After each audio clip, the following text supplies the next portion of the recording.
नमस्कार। आइए आज सृष्टि के उस रहस्य में उतरते हैं जो खुद समय से भी पुराना है। ये है युगों का अनंत चक्र। चलिए सत्य के उस स्वर्ण युग से लेकर आज के अंधकार के युग तक इस महाकाव्य सफर की शुरुआत करते हैं। ये सिर्फ एक बात नहीं है, ये एक ब्रह्मांडीय सत्य है। सोचिए, समय वो शक्ति है जिसकी धारा में देवता तक बहते हैं, और यही समय है जो युगों के उस चक्र को घुमाता है, जो हमें सृष्टि के बनने और मिटने की कहानी सुनाता है। सतयुग से कलयुग तक का ये सफर, ये कोई मामूली कहानी नहीं है। ये तो सृष्टि का वो विधान है, वो अटल नियम जो हमेशा चलता रहता है। एक ऐसा चक्र जो घूमता है और घूमता रहता है, जहां हर अंत असल में एक नई शुरुआत होता है। तो आइए इस महान चक्र की यात्रा शुरू करते हैं, इसके सबसे पहले और सबसे पवित्र पड़ाव से, वो युग जिसे स्वर्ण युग कहा जाता है, सतयुग। सतयुग यानी सत्य का युग। ये वो समय था जब धर्म अपने चारों पैरों पर मजबूती से खड़ा था। सत्य, तप, दया और दान। इसका मतलब क्या है? इसका मतलब है 100% पवित्रता। एक ऐसा दौर जहां झूठ, छल और अधर्म का कोई नामो निशान तक नहीं था। जरा सोचकर देखिए, एक ऐसे युग के बारे में जहां हर इंसान का दिल शीशे की तरह साफ था और मन एकदम शांत। धरती पर न कोई डर था, न कोई धोखा। ये वो समय था जब देवता और ऋषि मुनि हम इंसानों के बीच रहा करते थे। और जानते हैं शासक कौन था? कोई राजा नहीं, बल्कि खुद धर्म। और ये स्वर्ण युग कब तक चला? 17,28,000 साल। ये संख्या इतनी बड़ी है कि हमारा दिमाग इसे ठीक से समझ भी नहीं सकता। ये हमें एहसास दिलाता है कि ब्रह्मांड का पैमाना कितना विशाल है। लेकिन सृष्टि का नियम है परिवर्तन। कोई भी चीज हमेशा के लिए नहीं रहती। समय का पहिया घुमा और सतयुग की वो रोशनी धीरे धीरे कम होने लगी।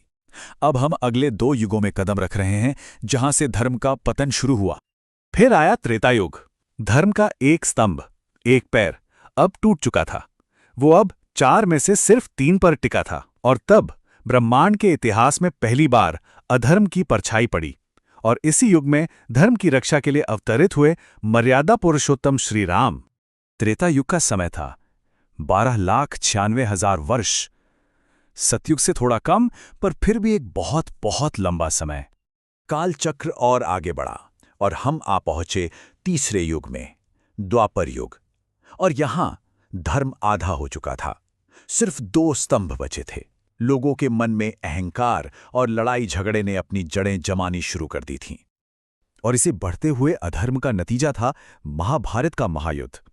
यह सिर्फ जमीन का युद्ध नहीं था, यह धर्म और अधर्म के बीच की वो निर्णायक लड़ाई थी। और इस धर्म युद्ध के केंद्र में थे श्री कृष्ण, जिन्होंने सही राह दिखाई। और फिर वो क्षण आया जिसने इतिहास की दिशा हमेशा के लिए बदल दी। श्री कृष्ण का इस धरती से जाना, ये सिर्फ एक अवतार का प्रस्थान नहीं था।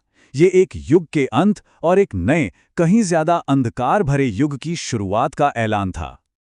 और यही से हमारा वर्तमान युग शुरू होता है, कलयुग, जिसे अंधकार का युग भी कहा जाता है। जरा सोचिए, दोनों युगों में कितना बड़ा फर्क है। कहाँ वो सतयुग जहां धर्म अपनी पूरी शक्ति में था, और कहाँ आज का कलयुग जहां धर्म बस एक ही स्तंभ के सहारे जैसे तैसे खड़ा है। कहाँ वो मन की शांति, और कहाँ आज का ये डर, लालच और धोखे से भरा हुआ संसार। और जानते हैं, हमारे ग्रंथ इस युग की शुरुआत की एक तय तारीख भी बताते हैं, 3102 ईसा पूर्व, ठीक श्री कृष्ण के जाने के बाद से। और इस कलयुग की पूरी उम्र है 4,32,000 साल। बाकी युगों से सबसे छोटी, पर फिर भी हमारी सोच से कहीं ज्यादा लंबी। लेकिन सबसे हैरान करने वाली बात अब आती है। हम सब अभी इसके बिल्कुल शुरुआती कुछ हजार सालों में ही जी रहे हैं। इसका मतलब ये अंधेरा अभी और गहरा होने वाला है। तो क्या इसका मतलब है कि उम्मीद की कोई किरण नहीं? क्या सब निराशाजनक है? नहीं, बिल्कुल नहीं। क्योंकि अब हम इस चक्र के सबसे जरूरी हिस्से पर आते हैं, हर अंत में छिपी एक नई सुबह की उम्मीद। ये समझना बहुत जरूरी है कि अंधकार का अंत हमेशा एक नए सवेरे का पैगाम लेकर आता है। यह हिंदू दर्शन का मूल है कि विनाश के बाद ही सृजन होता है। क्योंकि ये सृष्टि का अटल नियम है कि जब जब अधर्म अपनी सारी हदें पार कर जाता है, तब तब धर्म की लौ उसे जलाने के लिए खुद ब खुद फिर से जल उठती है। तो फिर सवाल वही है, क्या ये अंधकार ही हमारी सच्चाई है? क्या ये कभी खत्म नहीं होगा? और इसका जवाब है नहीं। युग आते हैं और जाते हैं, ये तो बस काल का एक चक्र है। लेकिन सत्य, धर्म और प्रकाश, ये हमेशा लौट कर आते हैं, इनकी वापसी तय है। तो बस यही याद रखना है, समय बदलता है, युग बदलते हैं, पर सत्य नहीं बदलता। सत्य शाश्वत है, और इसी शाश्वत सत्य की वापसी के साथ एक दिन ये कालचक्र अपनी यात्रा पूरी करेगा और फिर से एक नए स्वर्ण युग का, एक नए सतयुग का उदय होगा।